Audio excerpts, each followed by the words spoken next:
then you do, you form a new function represented by big F, capital F, x, y, lambda. It's now a function of three variables, x, y, and lambda, such that is composed of f, x, y, the objective function, minus lambda, phi, x, y. Now, this phi here is the constraint, and phi is just a dummy variable. It's just a choice that we use. You can use any symbol, okay? As well as lambda. Lambda is now what we call the Lagrange multiplier.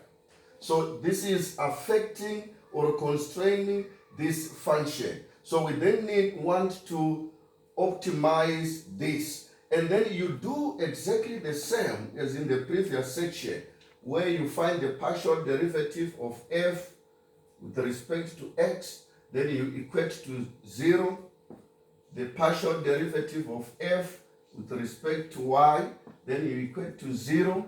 Now, these are two equations, but we have three variables. So the third equation now comes from the constraint.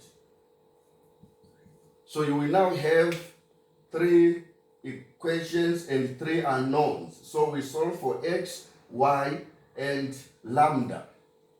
Okay? Now, because of space, let me wrap that. But make sure you are able to see this.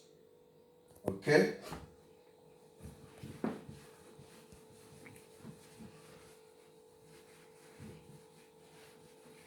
Now, maths is about examples.